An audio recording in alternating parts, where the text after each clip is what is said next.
Hello and welcome to another episode of Father and Joe. I'm Joe Rockey here with Father Boniface.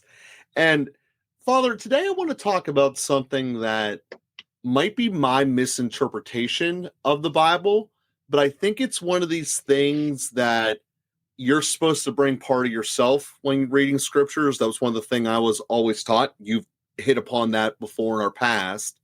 And this is kind of goes off what we talked about last week about St. Joseph, but the notion that you're supposed to bring kind of context to the conversation. And the way I talked about it with St. Joseph last week was, he was obviously told in his dreams, go home from Bethlehem a different way, go to Egypt, get away from here.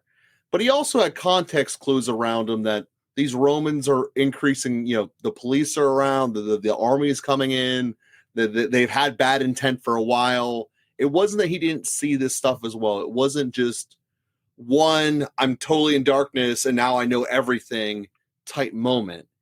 And to give another reflection upon that is when Peter originally gets called by Jesus, Jesus had already been preaching a little bit. He had already been baptized. He had already had some notoriety to him. Now, granted, it's obviously not what became, but you would have known about him.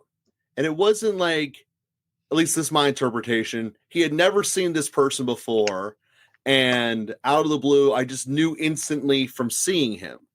Because I think that taking that thought process kind of takes away from the transfiguration in a certain extent. But I bring this all up because I think that it's important both from the standpoint of expectations as far as what we're supposed to bring to life and expect from God in return, but also to have just a clear starting point for what that relationship with prayer and communication with God in the Bible is, because I think it will really help things because it's the process of illuminating the scriptures. So, Father, starting point, is that even the correct notion that I'm bringing to the table here, or am I starting by polluting the waters?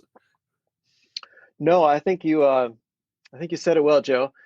I would say what you hypothesize about Saint Joseph is a hypothesis. So there's nothing that says that the army was gathering or Herod was doing something, or even that they had police. I'm not even sure Well, what did that he looked like kill at two that years time. worth of kids?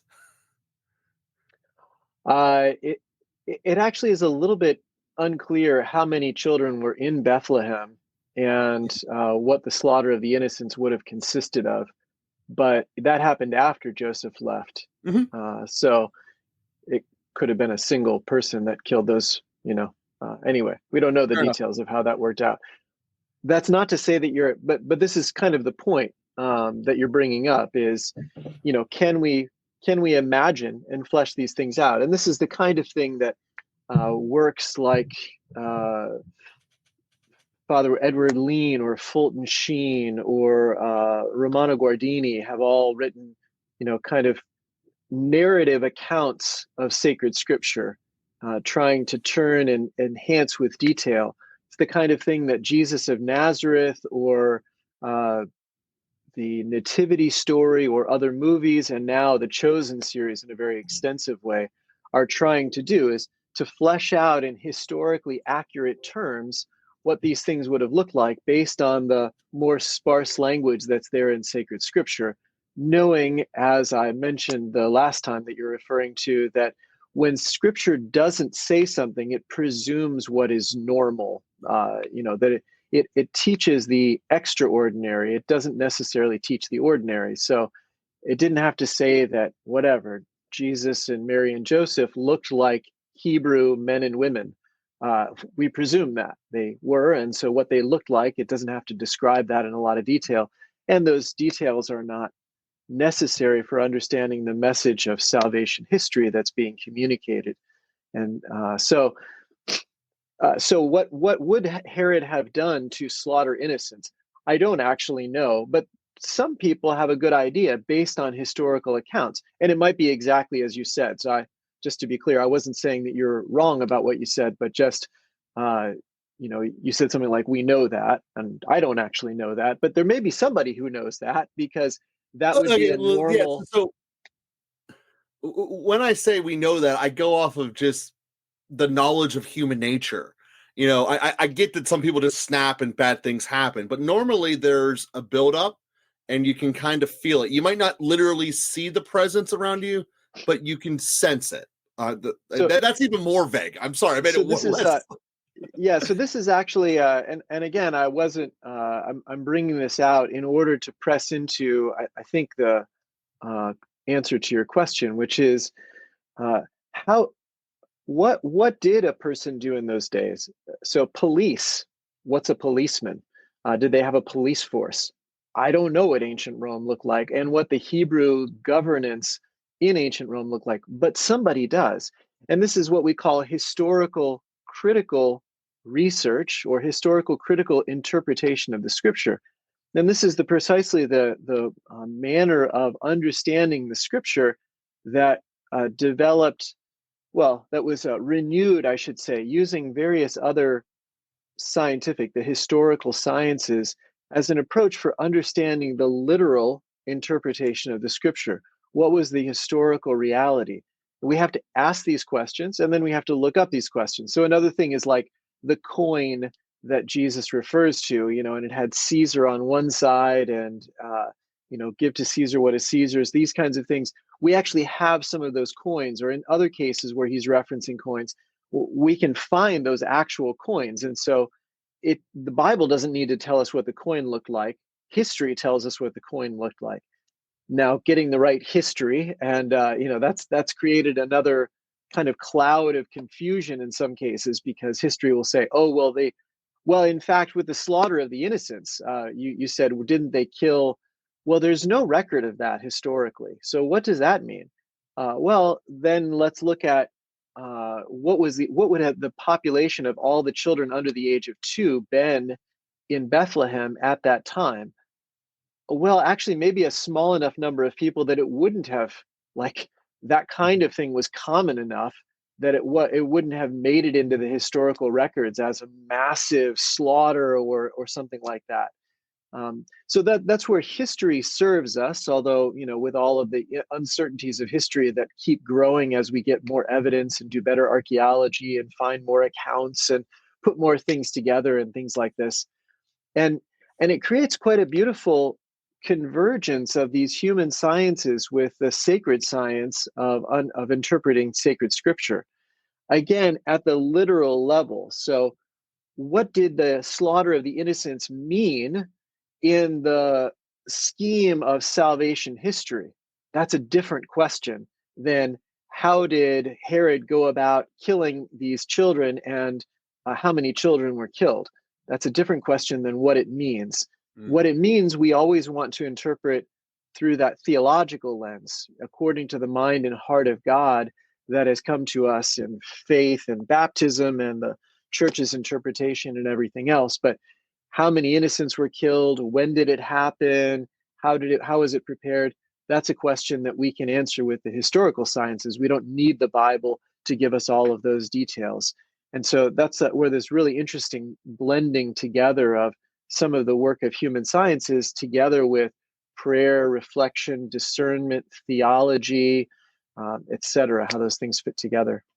And I think that's an important thing to know, that you are supposed to bring yourself, and there's also this whole blending, and which means you're not supposed to ignore what you would have sensed, and you're supposed to bring that to the table. And again, the direction I was trying to think of with going with here was that it's not that you're living your life in one direction and then basically God pulls you like one of the old Ben and Jerry hook coming off the side of the stage and yanks you all the way in a completely different direction that you had no idea was coming. There's senses around you that say, all right, I already understand this. I've heard about Jesus before he came to me on the boat and said, rise. Theoretically, I might have thought about this a little bit before I came and joined him. Like I've actually believed that this guy could be the real deal. And That's part of what I was trying to get for, is that it's not that there's one pivotal moment that says yes or no, I'm in or out, but it's a series of looking around and, all right, I'm feeling comfortable here. I want to explore more. I want to learn more, just like it is with any other relationship. And I sometimes think that the start, like, yes, miracles are unique. I mean, we can't perform our own miracles. Um, but the relationship part of it that Jesus is build and what he calls us to build through our prayer life isn't just a flip of the switch. It is a process in which we can bring our observations, our feelings, and look at things in the context of life, in the context of where we're at. And I think that's one of the things that I really wanted to kind of delve into, is that, that's kind of like the St. Peter to me kind of seems like the most the most specific that they get into how he calls him to join us. There's some other obviously people that we talk about, but in terms of specifically joining me, that's where I wanted to talk about, because St. Peter obviously becomes then the anchor of the church and everything thereafter. So that like I said, that I feel like I'm rambling now, but that's what I wanted to get into, as far as we're supposed to be aware and look around and not expect everything's going to change because it's a TV timeout. Yeah, we're our relationship with God is more holistic than a single idea or a single statement, and so we see this evidence around us, and we take note of that. Again, it's one of the things I like about the Chosen series is it tries to answer questions like, well, yeah, what did Peter know before he decided to follow Jesus? What was the context of that? And there's something that's they invent, which is plausible and not certain, that Peter Mhm. had a certain indebtedness, that his fishing business was struggling, that he had a lot on the line, and then the miraculous catch delivered him in a very concrete way and helped him to believe in a way that he could then give his yes to Christ.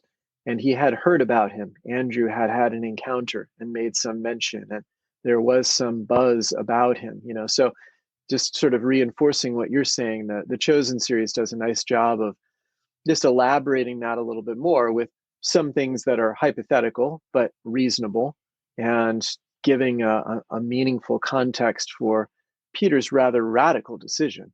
So Peter does make the decision in a single moment, Mhm. and that's where we also do that. I mean, you got married in a single moment. Mhm. uh, There's a lot of build up to it. that's correct, and there's a lot that flows from it. But we do have that's the interesting thing about us as human beings is we do have processes, but we also have events, and those Mhm. events are critical. Sometimes it's one of the things that we need to do in a relationship. You have to drive to the sale. I build up the relationship. I build up the relationship. But do I ever ask the question, do you want to buy this? Mhm. Do you want to sign on the contract? And so we need to bring things to a head at certain points as well. And so we see all of that. We get a little bit less of the buildup in the scripture. Like I said, that's why the Chosen series and other works have made their own hypothetical explorations of what that might have been like. Likewise, Jesus inviting Matthew, the tax collector, to follow him, summoning him, calling him directly to follow him. Was there a context around that? What did that context look like? The Chosen series gives this hypothetical context that Matthew saw the great catch of fish, which undermined his efforts to punish Peter and Andrew and their delinquent tax-paying fishing business. So that's a pretty interesting hypothesis. That's kind of fun. But at some moment, Jesus asked directly, called him directly, "Follow me," and Matthew dropped everything and followed him. And so those are the kinds of events that are also critical in our lives, and that sometimes we have to help facilitate for others as well. And I love that, because I think that one of the things that I have been guilty of is there's all these different towns that are mentioned that Jesus is traveling between, going here and going there. Obviously, with Jerusalem being the largest city. And in my head, there were times where it felt like, well, now he's walking to Atlanta. Now he's walking to Austin. Now he's going to be in, Omaha. Like this giant swath of land. But in reality, it's not like the entire country of Israel, for example, is smaller than Pennsylvania, let alone all the towns inside of it. So it really kind of makes it a little bit more. It's like it was a much more connected and interconnections that went on between each other, and that's something that I think that again the starkness of the Bible can seem rigid in that regards, because we show up to a new moment and all right, now we're talking about someone's going to get stoned. Well, there's a very real chance you guys already knew what was going on, or at least had indications of these people's lives, maybe interactions with them, when Jesus is writing the sins in the sand, basically saying, if you have never sinned, you can throw.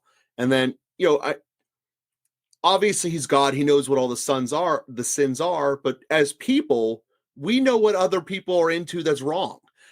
Just without even having the divinity. You can walk around and say, you know what, you always haven't been the nice guy. I see you get angry all the time. You've probably said something or thrown something that you shouldn't have. Just from knowing other people. And again, none of this is trying to take away from the divinity of God or the divinity of the scripture. But to look at it and say, you know what, it's not a rigid, sharp edge line scenario that you have to fit perfectly into this box and put into a filing cabinet. It is very fluid, and bringing yourself into it, to me, has made it a much more illuminating experience. I know I mentioned in passing in the last episode that reading the Bible in order has really changed the way I see things. It's changed the way I understand things.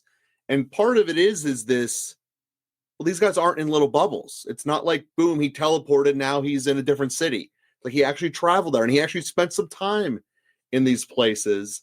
And I think that that's something important. And one of the things that comes up a lot, and you just mentioned it here, so I'm going to put it here at the end of this episode, because I don't think it's a long enough conversation for a whole episode. But obviously Jesus talks about God probably the most, and the relationship with God the Father. But one of the other things he talks about, certainly in the top 5, if not the second most, is people's relationship with money. And there's a lot of different analysis and looks at that. And I don't think that there's a surprise, or it's an unnotable fact, that the disciple he chose to put in charge of the money is ultimately the one who betrayed him. And there's so many different mentions about forgiveness, particularly the forgiveness of debt. So many of his parables are about being in charge and building a business, or using money correctly. I just wanted to say that, for most people in society, that's one of their top 5 biggest problems on a day-to-day life. What do I do with it? I don't have enough of it. How am I supposed to use this? When do I give? When do I not give? And I think that that's one of the really easy connecting points from this moment in time in 2025 to all those years ago. So, Val, I want to give you the last chance, because obviously I just introduced something here. Maybe that should be its own episode. I'm not sure. I'll let you make the call on that. I guess I would not have made that claim that money was in the top 5. I have to think about that, but you gave some good examples there, so that's a compelling case for it.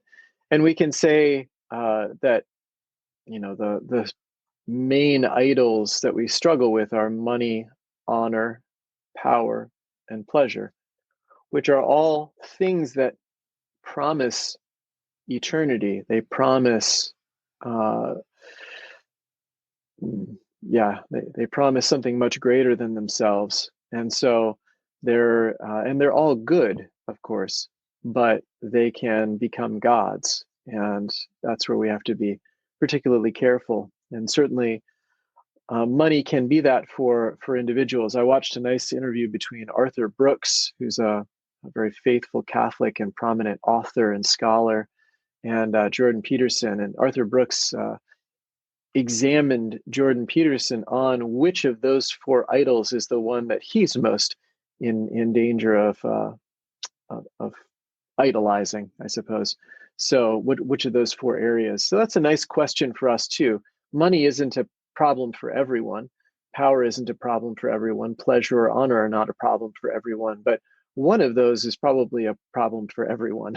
And knowing which one is a problem for you is a worthy thing to explore. And then on all four of those fronts, we can see Jesus's criticism and